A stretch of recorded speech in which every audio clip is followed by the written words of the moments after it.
Well, hello everybody. It's Wednesday and it's sunny, which is amazing and awesome. And we're back for another episode of Chattin with CHAP. And I'm Ginger, and I'm so glad you're here with me today. We are going to talk about ways to determine what type of learning style that your child has. But first, I wanted to make a really cool kind of announcement request thing. We are working on building a lending library, a CHAP lending library. And we are interested in collecting curriculum that folks can borrow for the year. So what we are looking for, if any of you are looking to donate some curriculum that you have, we are looking for specific things. Especially like sets that people like to get, like if you have like a whole sunlight set or something like that. This would not be stuff that's like really beat up and barely usable. It'd have to be pretty solid, good usable for folks. So the type of stuff that I'm looking for, I'm just going to list off some curriculum things that I know that are pretty popular that we're looking for. Mystery of History, My Father's World, Sunlight. And that's anything sunlight. It could be a core. It could be the readers, any of the readers that are in the language arts readers. Beautiful Feet, Good and the Beautiful, anything Apologia. Answers in Genesis, Matthew C. sets, DVDs, manipulatives, Not Grass, all about spelling or reading. Spelling UC. We had a spelling one that was kinesthetic. Maybe that was all about spelling. I can't remember which one it was. Let's see, Handbook of Nature Study, any Charlotte Mason, books for moms to help moms out, Charlotte Mason books, Teaching from Rest, like Homeschool Supermom, those types of things. Teach your child to read and 100 easy lessons. So these are the types of books that we're looking for to put in our curriculum library. We are planning on launching a way for people to get curriculum for the year, like rent it. So consider that.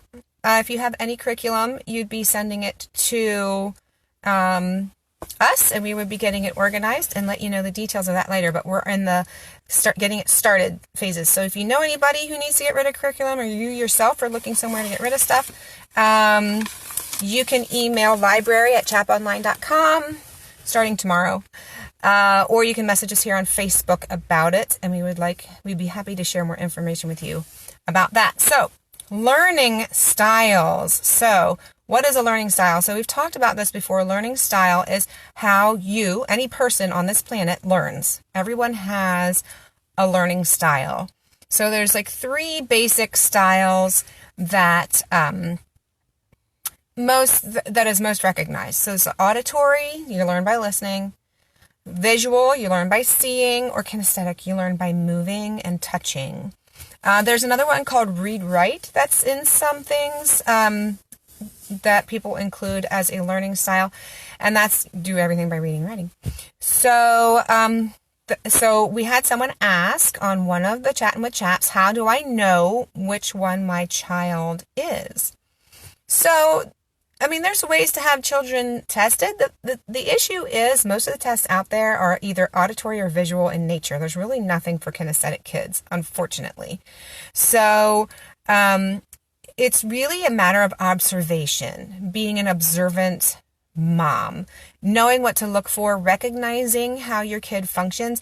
The information I'm going to share with you today is from a book that I have by Stephen Guffanti, Guffanti, MD. It's called Does Your Child Really Have ADHD? And he shares some things in it. He's a kinesthetic learner and, of course, didn't thrive in school because it's not for kinesthetic learners. But he was an ER doc, and he said he was perfect for that because he could get in there and see all the action, and it didn't overwhelm him, and he could take it all in and know exactly what to do everywhere and with everybody.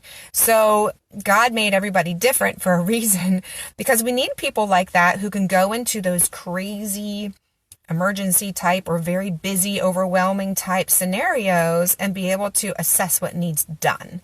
So, but those kinesthetic learners do not learn well in the traditional homeschool. They do learn well in homeschool. They don't learn well in the traditional school setting, the brick and mortar school setting, because it's made for basically auditory, sometimes visual learners. So anyway, how do you determine which one your child is? Well, like I said before, it's pretty much by observation or even asking them questions, when do you remember best or that type of thing. You can have a combination of these three. You definitely have one that's stronger probably, and then, there's the weakest one and all that. So one of the things that Dr. Gafanti suggests is to listen to their word choices. You observe them, you see how best they learn. I mean, when I was reading read-alouds with my boys, they always rolled around and it drove me crazy. Now, they changed as they got older. They're not as much kinesthetic, but when they were little, boys are kinesthetic creatures. And it drove me crazy. I'm a visual, but I can sit for things like that. But they could answer every question I asked them.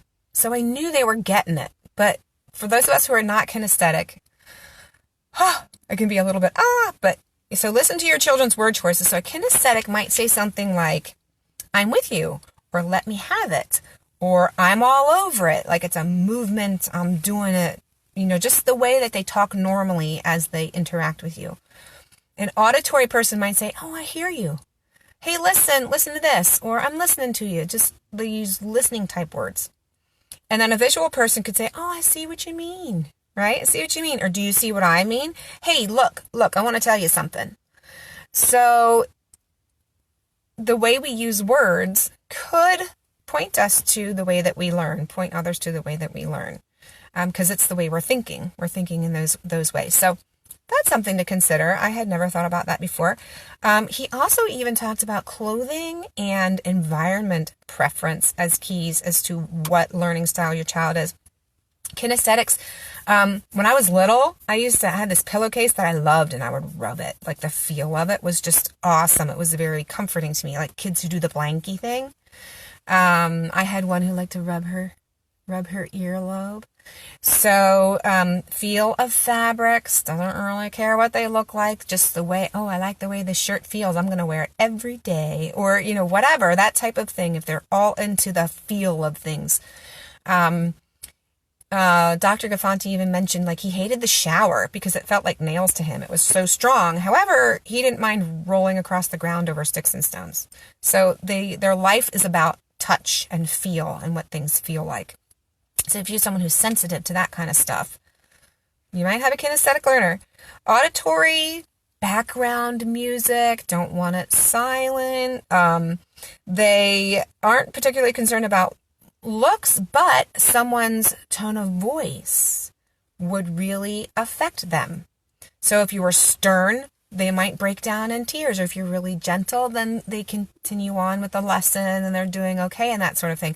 So an auditory learner will be affected by your tone of voice and how you approach them in your school day. Okay, and then the visual learner, of course, it's colors and style and the shape and the look of the clothes, like they're into clothing or photography, decor, arrangement of items, anything. They just love the way to make it look good according to their taste, So visuals would be like that. Or if they, some math is like pictographs and pie graphs and things like that. If they like those things, that is a visual learner. So a lot of it is just observing your children. Maybe they're old enough, like you can ask them, do you think you remember things better if I read to you, or if you do write it, or if you just have pictures or a video? So those are things, and you can probably tell this is working, this is not working. So that's going to point you towards which learning style your child has. Kinesthetic children will also be very sensitive to any, you touching, anything like that, anything like physical related to touch. So there is a learning styles inventory that Dr. Gafanti refers to. It's done by Pat Wyman, Wyman, at www. There we go. We're back on. That is just like a little child's learning styles might be. That was in the book that I had. I know there's got to be tons of other stuff out there. It's just the one that was in my resource library that I'm sharing with you. One thing that she mentioned that I thought was really important to tell you guys, behavior therapy is not going to change your child's learning style. So we have all these kinesthetic learners in school being put on medicines to keep them sitting still because they're told they have ADHD. Now, they may or may not have ADHD, but they like to move, and school doesn't do well with that. So homeschool does. Homeschool works around that. But just be aware that behavior therapy, changing your child's behavior, is not going to change the fact that your child is a kinesthetic learner. Okay, so however it is, whichever type of learner it is, working with your child's behavior is not going to change the fact that they learn a certain way. So that's important. You might be able to work through something with a kinesthetic learner and have them sit still to do stuff, but it's not going to make them into a visual learner, or it's not going to make them into a auditory learner. So just keep that in mind. I think that's really important. And you know what? God wouldn't want you to change your child anyway. That's the way he made them for a reason. Like, this guy was a doctor and he could assess a whole emergency situation and not be overwhelmed. So there's a reason that everybody is the way they are. So one thing to keep in mind, now maybe not this Pat Wyman person's inventory test, but other tests to determine that type of thing, SMART. But it's because the test is designed for other learning styles. So there is when he wrote that book, which was a number of years ago now, there wasn't a test out there for kinesthetics. Maybe there is now. I actually didn't research that. But keep in mind. So if you have your kid who's getting tested for, I don't know, IQ or whatever it is that they're getting tested for and they're not doing well, it might just be that the test is not written in the style that works for them. And that goes with our testing requirement here in Pennsylvania too. Just keep that in mind. And he suggested too in this book, if you're concerned about your kinesthetic learner and you have concerns about how they learn or that they might have ADHD, he just said to keep in mind with your doctor. Your doctor probably is an AVK, which is an first auditory learner, then a visual, then a kinesthetic. But your child might be a KVA, which would be kinesthetic and then visual and then auditory. So they're completely backwards. They kind of don't see eye to eye. So if you're in a situation where you think, man, I think my kid has ADHD and I want him tested and all this, keep these things in mind. The test might not be for a kinesthetic learner. Probably isn't. And the doctor himself or herself probably isn't a kinesthetic person. Now maybe it's someone who started a clinic because they knew there were other people out there like them and they want to help them, and that will be amazing. Oh, thank you. You love my hat. I like my hat too. But just remember, so doctors out there probably aren't going to be kinesthetic learners. So if you have a kinesthetic learner, it's just a different ballgame. It might not be an ADHD thing. So that's what I have on learning styles. Hopefully that was helpful to you. If you have any other questions, please put them in the comments below. I'm more than happy to check it out for you. Ask around, see if I can get answers to your questions. I did have something I came across. I had talked about learning reading, an episode, I think it was the last episode.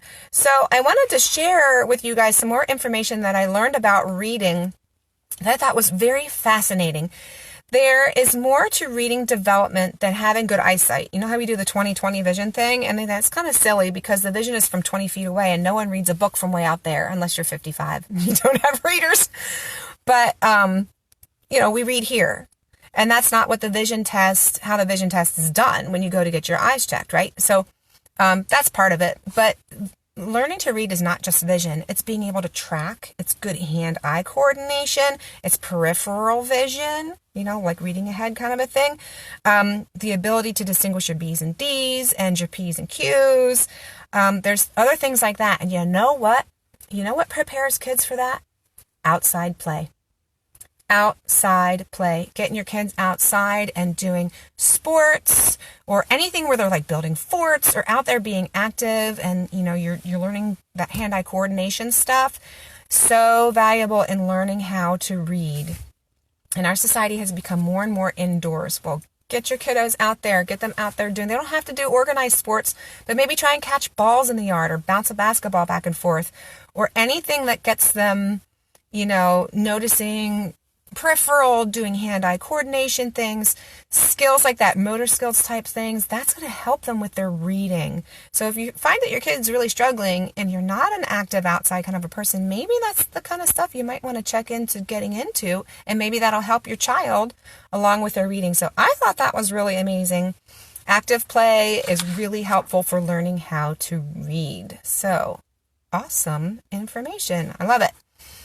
Okay, so that's what I have for today. Another reminder of what I talked about at the beginning, that CHAP is collecting curriculum to start a lending library.